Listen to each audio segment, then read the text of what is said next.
Before stepping foot onto Singapore for the first time, I didn't know what to expect. One thing is for sure, this is one of the most unique places on planet Earth. This is my top 10.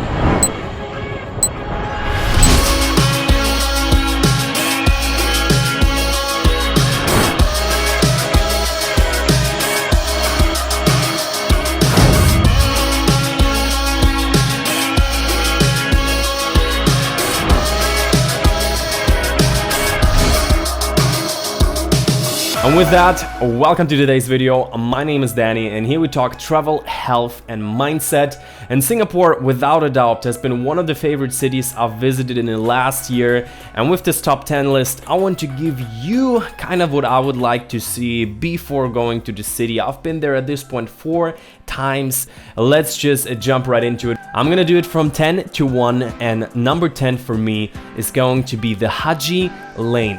What once used to be just a regular food street turned into a really trendy, a really fashionable street. People go there to take photos. There are really cool restaurants.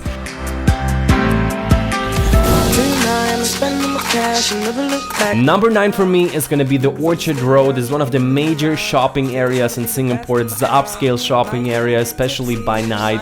Everything lights up. You have huge stores of all the known brands that you're gonna find anywhere else as well. So if you're into shopping, Orchard Road, Orchard Street is the place to go.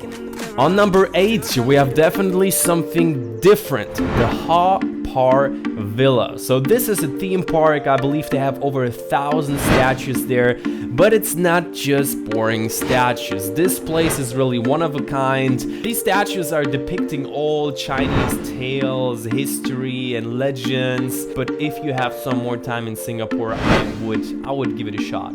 No entrance fee, so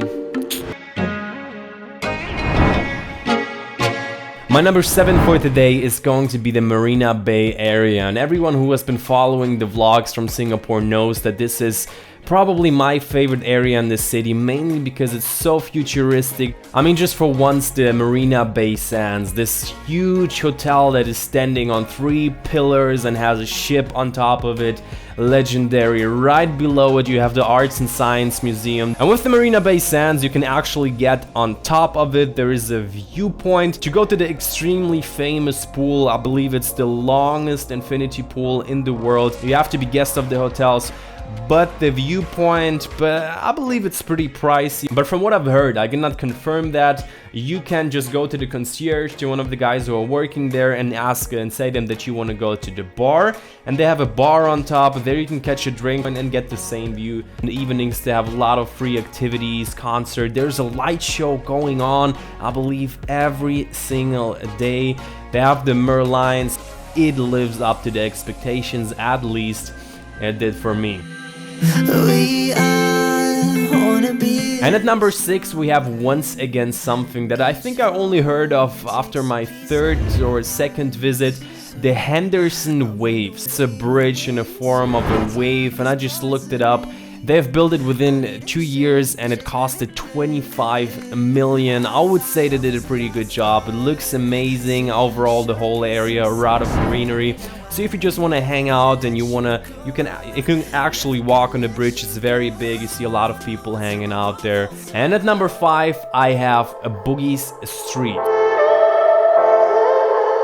So if you're into markets, if you want to experience the local life, get some souvenirs, this is one of the more intense places in Singapore. They're selling everything there, from luggage, souvenirs, t-shirts. Overall, I enjoyed strolling around there, and the prices are also surprisingly good.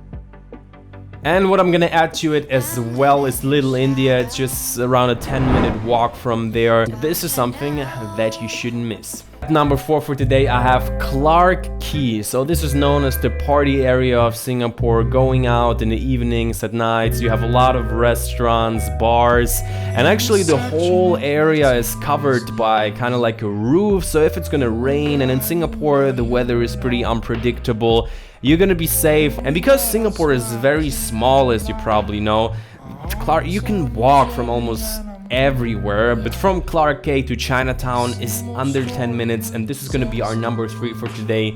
Chinatown. So in Chinatown, I personally really enjoyed it. It has kind of like a more modern and more touristy side to it, with a big market, tons of souvenirs, stores, which is very aesthetically looking. You have also a few temples, really cool looking houses. You have the more local side where they also have food. It's a lot cheaper. It's like a third or something. Great street food, Chinese food. And we actually stayed in Chinatown, I believe 2 or 3 times. And my number 2 is gonna be the Singapore Zoo.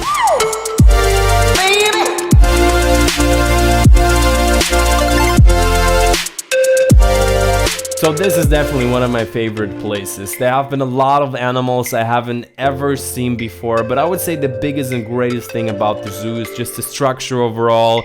From where the animals are coming, the zoo is structured in a way that you can kind of like dive into the different areas of the planet and cultures. For example, I've spent 3 months in Australia, but in a few hours in the Singapore Zoo, I've seen more Australian animals, kangaroos, that I've seen in Australia actually, which is a little bit embarrassing, but they have a huge variety of animals, and I believe it is one of the best zoos in the world. It has been the best zoo that I've been to yet.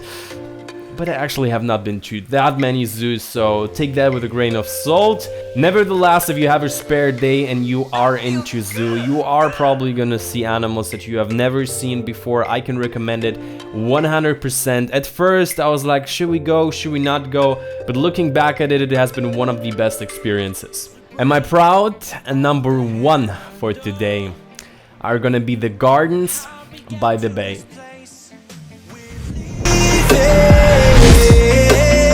Everything behind for new and exciting feelings.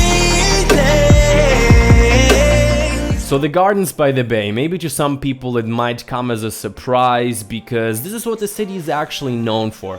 But after coming back once again to Singapore, for me this is just what just sticks in my mind. It's so futuristic, it's one of a kind, nowhere else in the world you would see something like that. So basically, it's kind of like a botanical garden, and they have these so-called super trees. They have the super tree cove, and just the way it looks, overall you feel kind of like in the character of a movie that is set in like the 22nd century. The Singaporeans had the idea to be a city in a garden. So with that, you can also imagine the garden is huge. From the garden you have the view of the Marina Bay Sands, and in the evenings, for example, they do light shows for free. If you're gonna come around at the Gardens by the Bay at around, I don't know, 8 p.m. or you're gonna see people just laying down and then the light show starts. For me, this is just an iconic place and something that definitely shouldn't be missed, and from many travelers who have been there, I would recommend not going like into the pure daytime, either like very early on in the morning or maybe on a brighter day towards sunset.